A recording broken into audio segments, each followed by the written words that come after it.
नमस्ते दोस्तों, pharma notes के इस यूट्यूब चैनल में मैं विकास बोपिनो और आप सबों का तहे दिल से स्वागत करता हूं। दोस्तों, उड़ीसा को डीआई देने के बाद, पंजाब को डीआई देने के बाद, हरियाणा को डीआई देने के बाद, आसाम को डीआई देने के बाद अब है बारी महाराष्ट्र की, जहां पे निकली है बहुत ही बड़ी तादाद में वैकेंसीज ड्रग इंस्पेक्टर के लिए। 109 वैकेंसी से दोस्तों बहुत बड़ी अपॉर्चुनिटीज है।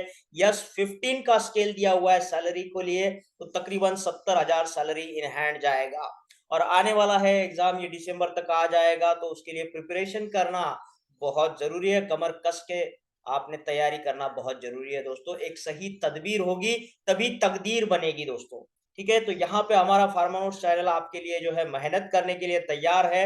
बिल्कुल यहाँ पे आवेश के साथ में मेहनत चल रही है दोस्तों हमारे साथ में। अगर आप ड्रग इंस्पेक्टर महाराष्ट्र के लिए एमपीएससी डीआई एग्जाम की तैयारी कर रहे हो, तो यहाँ आपके लिए डेली 30 मिनट्स का लेक्चर अरेंज किया जाएगा, जिसके साथ में आपको नोट्स मिलेंगे। पॉइंट्स वाइज जो भी सिलेबस होगा उसके लिए पॉइंट वाइज नोट्स मिलेंगे। एमसीक्यूज तकरीबन 5,000 से ज्यादा, मेरा जो अनुमान है 10,000 से ज्यादा देने का मैंने तक के तय किया है, लेकिन यहाँ पे मैं बोलने के लिए 5,000 से ज्यादा एमसीक्यूज आपके साथ में शेयर किए जाएंगे। उसका प्रैक्टिस किया जाएगा, निमोनिक्स के साथ में आपको कैसे जवाब को याद रखना है वो सिखाया जाएगा। बहुत सारे कंसेप्ट आपके साथ में सिखाया, आपके कॉन्फिडेंस लेवल को भी यहाँ पे मेंटेन किया जाएगा दोस्तों। लेकिन इस कोर्स को अगर आपको ज्वाइन करना है तो आपको हमारे इस नंबर पर 8087339648, ये हमारा गूगल पे, फोन पे, पेटीएम का नंबर है, इस पे आपको 10,000 रुपए का भुगतान करना होगा और यहाँ पे आपकी पूरी तैयारी की जाएगी दोस्तों। इसी के साथ में जो लोग जीपैट की तैयारी कर रहे हो, फार्मासिस्ट की या नाइपर के लिए तैयारी कर रहे हो, उन लोगों को भी यहाँ पे 1 साल के लिए सब्सक्रिप्शन दिया जाता है 10,000 रुपए में। तो आपकी जो एग्जाम है उसके लिए आप जो है बड़े हुनर के साथ तैयार हो जाओगे दोस्तों। ठीक है, तो वक्त रहते अगर आप समझ जाते हो तो बहुत अच्छी बात है दोस्तों। चलिए, आज के इस वीडियो में हम देखने वाले हैं यहाँ पे कुछ क्वेश्चंस जो है डीआई और गवर्नमेंट एनालिस्ट के रिगार्डिंग बने हुए हैं। जो इंपॉर्टेंट टॉपिक है डीआई का, देखो यहाँ पे बहुत ही सिंपल सवाल आते हैं और कभी कभी कॉम्प्लिकेटेड बनाया जाता है।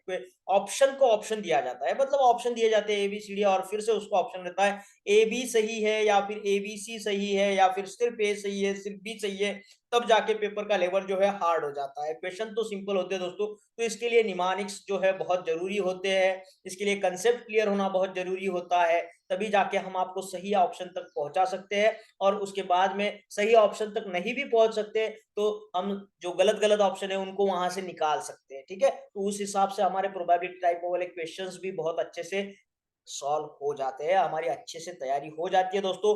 एक बार वक्त चला गया तो कुछ नहीं रहता, आपके हाथ में सिर्फ टाइम वैल्यू है, तो वक्त रहते आपने सब कुछ तैयारी स्टार्ट करना है। तो चलिए आइए आज के इस सेशन को स्टार्ट कर देते हैं। और ये जो पूरी जानकारी है मैं डिस्क्रिप्शन बॉक्स में भी दे दूंगा, अगर आपको ये जरूरी लगता है तो यहाँ पे हमारा यही व्हाट्सअप नंबर है, आप उसके रिगार्डिंग क्वेरी भी आप पूछ सकते हो। इस कोर्स के रिगार्डिंग आपको जो भी क्वेरी है आप यहाँ पे पूछ सकते हो, लेकिन तैयारी में कोई कमी नहीं छोड़ना है। ठीक है, तो यहाँ पे पहला सवाल निकल के आता है, देखिएगा यहाँ पे, who appoints a drug inspector under the DINC act 1940, कौन अपॉइंटमेंट करेगा डीआई को? तो यहाँ अलग अलग ऑप्शन, स्टेट गवर्नमेंट है, central government, central and state government, या फिर सीडीएस सीओ विदाउट नोटिफिकेशन। तो यहाँ से सही ऑप्शन होगा दोस्तों सेंट्रल एंड स्टेट गवर्नमेंट, दोनों के दोनों यहाँ पे जो है इसके अपॉइंटमेंट के लिए जिम्मेदार है। ठीक है, यही उनकी अपॉइंटमेंट करते हैं। सेकंड क्वेश्चन यहाँ पे निकल के आता है, देखिएगा, minimum qualification for a government analyst is, तो यहाँ से एमबीबीएस चाहिए, degree in pharmacy, pharmaceutical science, medicine, diploma in pharmacy, only MSc in chemistry. तो यहाँ से सही जवाब होगा दोस्तों, उसको चाहिए medicine science pharmaceutical chemistry degree in pharmacy. तो ये वाला जवाब इसका सही होगा। और इसका रूल कौन सा है वो इंपॉर्टेंट है, इसके लिए रूल 44 में ये उसका एजुकेशन जो है स्पेसिफाइड किया हुआ है गवर्नमेंट एनालिस्ट के लिए। ठीक है, रूल 44, रूल 44।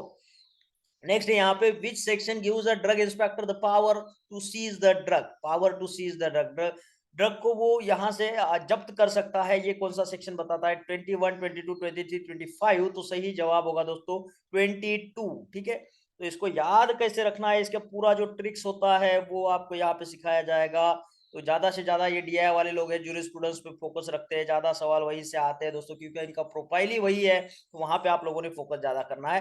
तो यहाँ पे देखो, report of the government analysis admissible in the court under, तो यहाँ पे गवर्नमेंट एनालिसिस की रिपोर्ट जो है कोर्ट में देखी जाती है, तो वो कौन सा सेक्शन होता है? यहाँ पे देखो 22, 25, 23 या फिर 32।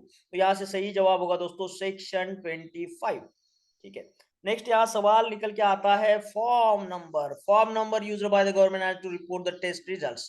किसमें वो अपने टेस्ट रिजल्ट्स को बयां करेगा? तो फॉर्म 11, 12, 13, 14। तो इसका सही जवाब होगा दोस्तों फॉर्म नंबर 13 में वो अपने एनालिसिस के रिपोर्ट को यहाँ पे बयां करने वाला है। 6 नंबर का क्वेश्चन यहाँ पे जो है, which officer collect the sample from the manufacturing और द सेल प्रीमाइसेस। बहुत ही आसान सवाल है। Government analyst, drug inspector, CDSCO, commissioner या फिर असिस्टेंट कमिश्नर। देखो यहाँ से जो सैंपल कलेक्शन का काम है वो डीआई को दिया गया है, तो डीआई ही करेगा, बाकी गवर्नमेंट एनालिस्ट का रोल इसमें नहीं आता है। फिर है ड्रग इंस्पेक्टर कैन। इंस्पेक्टर क्या कर सकता है, उसके ड्यूटीज एंड उसका रोल में यहाँ पे जो है आपको दिया हुआ है उसके पावर और रोल के तहत। Drug inspector can enter premises without warrant, examine the record, seize the substandard drugs या फिर ऑल ऑफ द अबव। तो ड्रग इंस्पेक्टर को ये सारे अधिकार और उसका ड्यूटी में आ जाता है, इसलिए आपको ऑल ऑफ द अबव बोलना है। नेक्स्ट है सवाल, गवर्नमेंट एनालिस्ट क्या करेगा? Can prosecute the offenders, only analyse the samples receiving from the drug inspector, issues the licences to the chemist, या फिर can inspect the premises independently. देखो ये एनालिस्ट है तो एनालिसिस का काम करे, बाकी जगहों पे दिमाग ना लगाए। जो भी सैंपल इसको डीआई की तरफ से आता है उसने एनालाइज करना है बस। बाकी जो है नेक्स्ट क्वेश्चन यहाँ पे, drug inspectors appointment is mentioned under the which section. Drug inspector के अपॉइंटमेंट के बारे में वहां पर सवाल निकल के आ रहा है। 21, 22, 23 या फिर 32, कौन सा सेक्शन जिम्मेदार है ड्रग इंस्पेक्टर के लिए? तो यहाँ से निकल के आएगा 21 सेक्शन। ठीक है, डीएनसी एक्ट जो है उसके तहत सेक्शन 21 जो है इसके अपॉइंटमेंट के लिए। Government analysis appointed under 20, 21, 22, 25। तो 21 तो चला गया ड्रग इंस्पेक्टर को, गवर्नमेंट एनालिसिस को 20 नंबर देंगे इसको। सेक्शन 20 के तहत होता है उसका अपॉइंटमेंट। नेक्स्ट है, which of the following is true. Drug inspector enforce करेगा, गवर्नमेंट एनालिस्ट टेस्ट करेगा या फिर गवर्नमेंट लैब टेस्ट करेगा, ये एनफोर्स करेगा। Both of the have the powers and both can seize the drugs. तो यहाँ से सही जवाब है, जो लॉ का इन्फॉर्मेंस का करना है वो ड्रग इंस्पेक्टर करेगा, जो टेस्टिंग करना है वो जीए करेगा, यानी गवर्नमेंट एनालिस्ट करेगा। तो ऑप्शन ए सही हो जाएगा यहाँ से। नेक्स्ट है सवाल यहाँ पे, Which officer is responsible for the verifying the GMP compliance? Good manufacturing practice case में कंप्लायंस कर रहा है कि नहीं कर रहा है, ये वेरीफाई करने का जिम्मेदारी किस पे दिया है? Government analyst, drug inspector, assistant commissioner only, या फिर सीडीएसईओ साइंटिस्ट। तो यहाँ से सही जवाब होगा दोस्तों, यहाँ पे ड्रग इंस्पेक्टर का ये अधिकार है जो वेरीफाई करेगा गुड मैन्युफैक्चरिंग प्रैक्टिसेस का कंप्लायंस कर रहा है कि नहीं कर रहा है। नेक्स्ट है, कैन अ गवर्नमेंट, ठीक है यहाँ से ऊपर चला गया, ये can a government analyst inspect manufacturing premises? क्या ना government analyst inspect the manufacturing premises कर सकता है? Yes always, yes with permission, no only test the receive sample, only if the drug inspector is present. तो ये जो government analyst का काम है ये एनालिसिस करने का काम करे, तो यहाँ पे इसका कोई भी अधिकार नहीं है, कुछ इंस्पेक्ट नहीं करेगा। No only test the receive samples. Next सवाल है, which of these sections deals with the procedure of sampling? Procedure of sampling के साथ में कौन सा सेक्शन है? यहाँ पे देखो 21, 22, 23 या फिर 25। तो यहाँ से सही जवाब होगा सेक्शन नंबर 23 यहाँ पे है इसके लिए। ठीक है, सैंपल प्रोसीजर। नेक्स्ट है, who can act as expert witness in the court? ठीक है, तो यहाँ पे देखो कोई अगर प्रोसिक्यूशन चला तो उसके लिए एक्सपर्ट विटनेस कौन होगा? Drug inspector, government analysis, both A and B, या फिर ओनली सीडीएसईओ? तो एक्सपर्ट विटनेस की बात यहाँ पे आ रही है। एक्सपर्ट विटनेस कौन होगा यहाँ पे? तो गवर्नमेंट एनालिस्ट को ये विटनेस को दिया जाता है, एक्सपर्ट विटनेस। नेक्स्ट है, which of the following powers does the government inspector not have? Drug inspector को कौन सा पावर नहीं है? एंटर एंड इंस्पेक्ट, ये पावर है। सीज द अडल्ट्रेटेड ड्रग, ये भी पावर है। अरेस्ट द ऑफेंडर्स, या फिर टेक द सैंपल्स। तो सैंपल्स को सीज करने का भी इसको अधिकार है, सैंपल ले सकता है वहां से, लेकिन ये इसको अरेस्ट करने का कोई अधिकार नहीं है, तो ये नहीं होगा। फिर है यहाँ पे, who prepares the official inspection report? कौन ऑफिशियल इंस्पेक्शन रिपोर्ट बनाएगा? गवर्नमेंट एनालिस्ट बनाएगा, ड्रग इंस्पेक्टर, असिस्टेंट कमिश्नर या सेंट्रल ड्रग लैबोरेटरी बनाएगा? तो जो भी आपका ऑफिशियल इंस्पेक्शन रिपोर्ट है तो इंस्पेक्टर का काम है इंस्पेक्शन करना, ड्रग इंस्पेक्टर जाएगा। नेक्स्ट सवाल यहाँ से निकल के आता है, if a sample is sent to the government analysis which is correct procedure? अब सैंपल गवर्नमेंट एनालिस्ट के पास आएगा तो उसका काम क्या है, करेक्ट प्रोसीजर क्या है? Analyst can reject the sample and analyse and submit the report in the form number 13, या फिर एनालिस्ट डायरेक्टली प्रोसिक्यूट्स ऑफेंडर, या फिर analyst can seize more drugs independently. देखो इसका काम है एनालिसिस करना, तो ये एनालिस्ट करेगा और जो भी रिपोर्ट आएगा वो बयां करेगा कोई फॉर्म नंबर 13 में।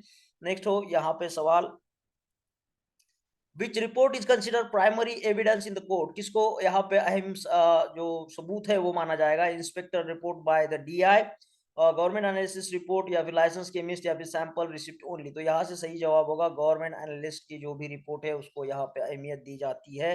नेक्स्ट सवाल है यहाँ पे, a sample analyzed by the government analyst can be challenged in the court. क्या चैलेंज कर सकते हैं गवर्नमेंट एनालिस्ट के रिपोर्ट को? तो filling a report in the CSCO, कैसे आप इसको ये कर सकते हो? चैलेंज तो कर सकते हो लेकिन कैसे कर सकते हो वो बताना है।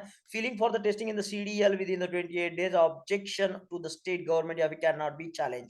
तो इसको चैलेंज कर सकते हैं, इसलिए ये लास्ट वाला ऑप्शन यहाँ से चला जाएगा। और चैलेंज कैसे करोगे? तो सीडीएल में आप लोग अप्लाई करेंगे पड़ेगा 28 दिनों से पहले, ठीक है? ये वाला चीज यहाँ से निकल के आएगा। नेक्स्ट है यहाँ पे सवाल, which of the following is true regarding appointment. Appointment के रिगार्डिंग सही बात बताइएगा। DI and GA both appointed by the state and the central government. Appoint DI appoint CDSCO, GO को अपॉइंट करेगा drug inspector, both appointed by the local hospital authority. तो यहाँ से सही जवाब है ड्रग इंस्पेक्टर और गवर्नमेंट एनालिस्ट दोनों को अपॉइंट किया जाता है सेंट्रल और स्टेट गवर्नमेंट के जरिए। नेक्स्ट सवाल, Which officer ensure the correct storage labeling and the safe of drugs? तो यहाँ से drug inspector, government assistant commissioner both B and C. तो यहाँ से storage labelling and sale drugs का करेक्ट जो है करेक्टनेस इंश्योर करने का काम जो है डीआई का है। एंटर करेगा, इंश्योर करेगा, सीज करेगा, ये सब अधिकार उसके हद में आते हैं। नेक्स्ट है सवाल, which officers report is referred for the prosecution. Prosecution के लिए किसका रिपोर्ट यहाँ पे सही होगा? तो यहाँ से देखिएगा drug inspector inspector report only, government analysis test report only, both DI report and GA report, या फिर ओनली सीडीएससीओ। तो यहाँ से आएगा दोनों का रिपोर्ट जो है प्रोसिक्यूशन के लिए लिया जाता है, ठीक है? नेक्स्ट है यहाँ पे, विच फॉर्म और the sections mention sending the sample by the DI to the GA. तो यहाँ पे कौन से सेक्शन और फॉर्म नंबर आपको चाहिए वो बताइएगा आपने, कि डीआई जो है जीए को सैंपल भेज रहा है, ड्रग इंस्पेक्टर गवर्नमेंट एनालिस्ट को सैंपल भेज रहा है, तो सेक्शन कौन सा होगा और ये इसके लिए फॉर्म नंबर कौन सा जरूरी है? तो ये यहाँ पे ये वाला बी ऑप्शन सही होगा, ठीक है? 23 वाला और फॉर्म नंबर 13 वाला। नेक्स्ट सवाल है यहाँ पे, की डिफरेंस क्या है बताइएगा? की डिफरेंस, डीआई जो है लैब टेस्टिंग करेगा, जीए जो है एनफोर्समेंट करेगा, या फिर डीआई एनफोर्समेंट जीए लैब टेस्टिंग करेगा, या बोथ जो है लैब टेस्टिंग करेंगे, दोनों एनफोर्स करेंगे। तो जो भी लॉज वगैरह दिए हैं उनको एनफोर्स करने का काम जो है डीआई का है, और लैब टेस्टिंग का काम जो है गवर्नमेंट एनालिस्ट का है। आशा करता हूँ आपको ये सेशन में मजा आया होगा दोस्तों। और मैं आखिरी में जाते जाते फिर से इंसिस्ट करूंगा, आप सही में इत्मीनान से यहाँ पे तैयारी करना चाहते हो, इस एग्जाम के लिए इत्मीनान से तैयारी करना चाहते हो, इस इम्तहान में बहुत अच्छा से सक्सेस लाना चाहते हो, तो मैं खुद अपनी तरफ से फार्मा नोट्स की तरफ से इंसिस्ट करूंगा, क्योंकि ये चैनल आपके लिए ही मेहनत करने लगा है, पहले से ये मेहनत करता है, अब ये मेहनत और ज्यादा रंग लाने वाली है। और डीआई इंस्पेक्टर जो है ड्रग इंस्पेक्टर एमपीएससी के तहत जो जगह निकली है महाराष्ट्र के अंदर, और आप चाहते हो कि आपकी तैयारी में फार्मा नोट्स का भी हाथ हो, तो आप इस चैनल को आज ही ज्वाइन करना है। यहाँ पे या सब्सक्रिप्शन लेना है, सिर्फ 10,000 रुपए आपको इस नंबर पर कंट्रीब्यूट करना है, स्क्रीनशॉट डालना है व्हाट्सएप पे जरिए। यहाँ पे आपको जो है सारी चीजें बताई जाएगी, कैसे एक्सेस मिलेगा एमसीक्यूज को, कैसे एक्सेस मिलेगा नोट्स को, इसके साथ में कैसे एक्सेस मिलेगा सारे लेक्चर्स को, ये सारी चीजें आपको साथ में शेयर की जाएगी, और आपकी तैयारी अभी से कल से शुरू हो जाएगी दोस्तों, ठीक है? तो कोई डाउट हो तो यहाँ पे व्हाट्सएप भी कर सकते हो। बाकी चीजें जो है आपके हाथ में छोड़ते हैं, फिर अगले वीडियो में मिलेंगे अगले वीडियो के साथ में, नई जानकारी के साथ में, जो भी आपके लिए है, एग्जाम के लिए हो, आपके नॉलेज के लिए हो, काम में आए। तब तक के लिए हम यहाँ पे रुक जाते हैं दोस्तों, फिर मिलेंगे अगले वीडियो के साथ में। तब तक के लिए थैंक यू।